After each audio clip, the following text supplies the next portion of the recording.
Welcome to Pressing Matters, where we explore how juicing, health, fitness, diet, and exercise can all find a place in your busy life.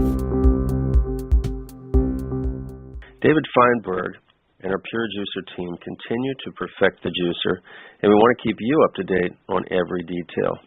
David, first, welcome. Great to have you again. Hi, Steve. How are you? Very good.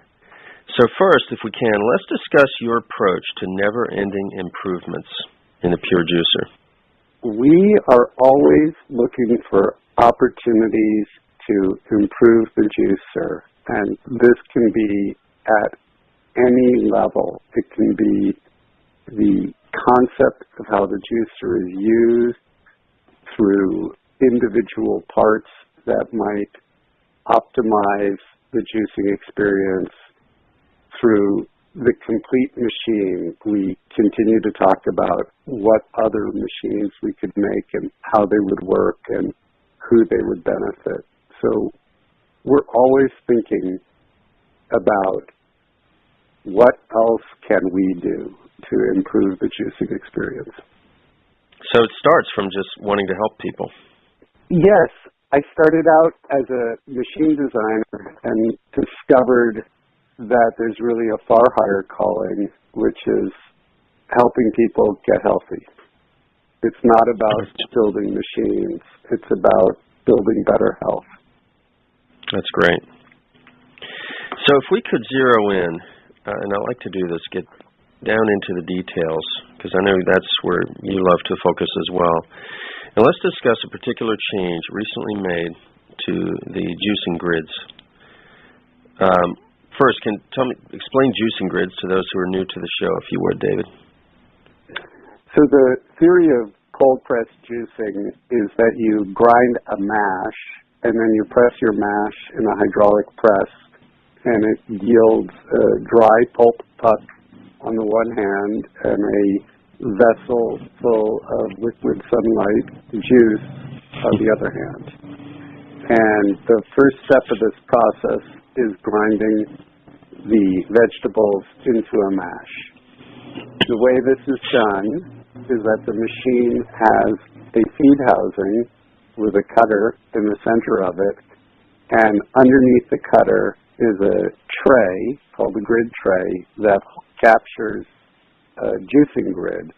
And these are perforated metal screens, and what they do is they regulate back pressure. So the smaller the screen, the more back pressure. The more back pressure, the longer the vegetable stays in the cutting chamber. The longer the vegetable stays in the cutting chamber, the finer the grind. What we have discovered is that different grinds are suitable for different vegetables, and to optimize the amount of juice, to maximize the amount of juice that the vegetable is yielding. In this process, there's always a trade-off. The smaller you go, the higher your heat. So the trick is to use the biggest grid you can for the lowest heat while you're still maximizing the juice yield. So we continue to experiment with what is the right size grid and how long do you press. I'll stop there so you can ask the next question, or let me know if I should go on. Well, you raised the issue of temperature, and that's an important issue in juicing, correct? I mean, we're looking for certain enzymes in our juice. What role does temperature play in that? Enzymes are sensitive to heat. The maximum heat an enzyme can take is 120 degrees Fahrenheit. We're actually trying to keep the temperature of the pulp as low as possible. 85 degrees Fahrenheit would be considered a high safe temperature. So we're trying to grind vegetables really as close to the temperature that they came out of the fridge as possible, and to add as little heat as possible in the juicing process. Now, do these juicing grids play a role in the amount of juice that actually you're able to get from produce? Yes, they do. but not necessarily in a linear fashion. It would appear that the smaller the grid, the more juice you get. And that is largely true with non-fibrous vegetables like carrots and apples. But with greens, we're finding they can be ground much coarser and still give up virtually all of their juice. This turns out to be a huge benefit because by using the larger grids, you're able to dissipate a tremendous amount of heat. So the most difficult thing to juice, and the thing that typically generates the most heat, are fibrous vegetables. For instance, turmeric, ginger, celery, and it's because of their fiber that they cause a lot of friction. So if you're able to juice these with a coarser grid and have a coarser grind, but still extract all the juice, you can operate the machine at a far lower temperature. And that's what we have discovered as we test what is the best grid to use with a given vegetable. Interesting you say that. I juiced ginger on the Pure Juicer about a week ago, and I was shocked at how much juice I got out. I was floored. I continue to be floored by how much. I didn't. I will next time. I'll send that to you. Well, and I think we need to develop a standard for how we measure. I see two different ways of measuring that. One is, say you have 4 pounds of carrots and you extract 2 pounds of juice. To me, that would be a 50% yield. And I think it's safe to say that juice equals water in terms of the amount of weight. So 32 fluid ounces is basically the same as 32 solid ounces measured. But some people prefer to measure the weight of the pulp puck after pressing. So let's say you juiced 4 pounds of vegetables and your pulp weighed up 1 pound, then you would have had, we're measuring the opposite. We're actually measuring what remained. And once again, we can say if we had 1 pound remaining, we should have gotten 3 pounds of juice or a 75% yield. Either way that we do it, we need to come up with a system that we can all agree on. Yeah. So let's talk about grid size by produce. The grid size in general, the coarser the produce, the larger the grid, the screen. So a yam, for instance, is that considered a fairly coarse, fairly fibrous vegetable to juice? No, for me, yams juice very smoothly, much like an apple or a carrot. So I would term them a non-fibrous vegetable, and I would tend to use a 5 or 6 millimeter screen. I might even go down to a 3 or 4 millimeter screen, depending on the volume of juice I was trying to make. What we repeatedly hear is that home users will use the smallest grid possible because they want to squeeze every ounce they can out of their expensive organic produce. But what we hear from institutional juicers and commercial juicers is they tend to use larger grids because they're juicing for hours at a time.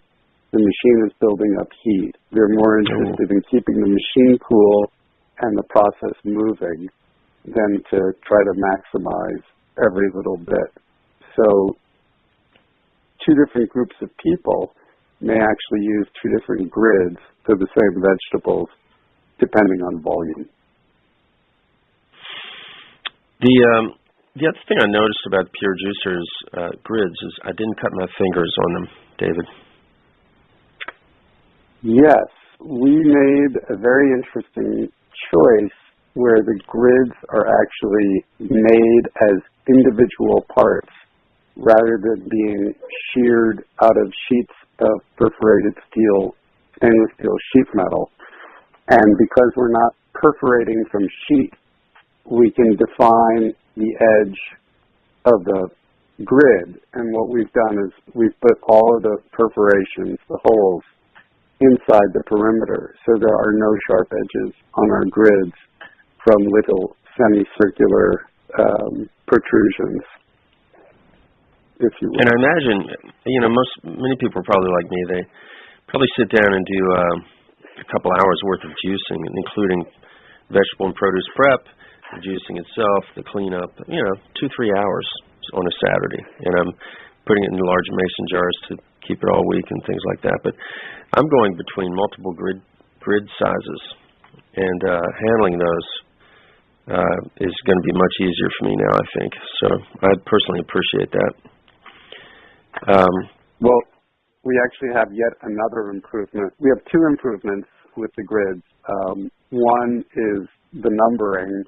We are going to have the smallest number be the smallest grid and the biggest number the largest. These numbers will also be the measurement in millimeters for the size of the perforation.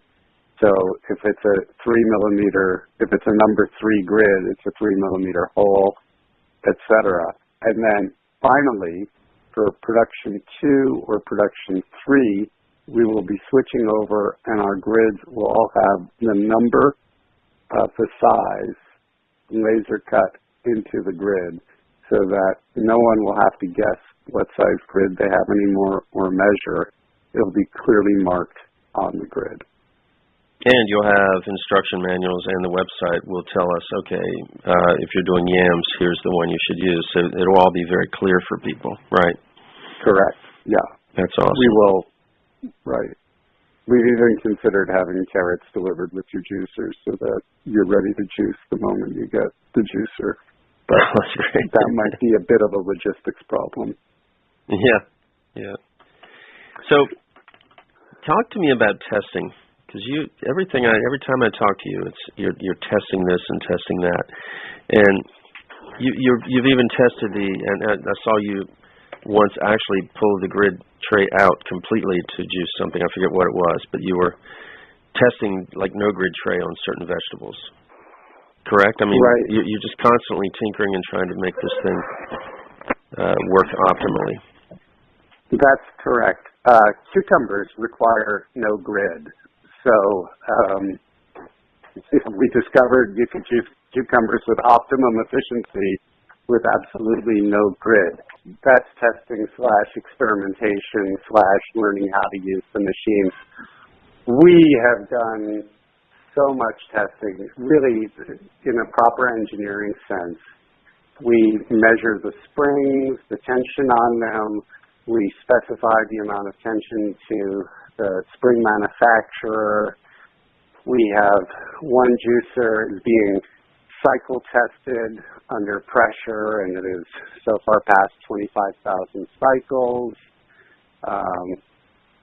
We pressurize looking for oil leaks.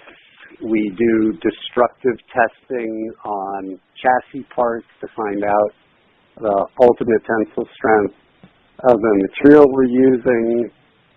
We look at the braking strength, and we look at the parts, and we determine whether we can further optimize the design by the strength by changing the design, by changing the heat treating schedule, by tweaking it. So we look at the entire juicer in a formal engineering sense to figure out how to make it better and better. So, it's one of many levels that we continue to look at the juicer on. We experimented with cutters. We probably tried 6 different cutter shapes, and I've tried many different cutting angles for the teeth. We've tried different materials for the cutters. We've tried different mounting systems for the cutters. It goes on and on. There's always more process control that you can do in designing a machine. And that's a big part of the story of the Pure Juices development, David. Thank you for sharing this with us today. And we've decided we're going to be doing a lot more of these to help people keep up to date on all the changes and updates as the production of the Pure Juicer rolls on. Any further statements, David? Or Steve, thank you so much for doing this. Thank you, and to our audience as well. We'll see you very shortly. Pressing Matters is a production of the Pure Juicer Company. Learn more at purejuicers.com.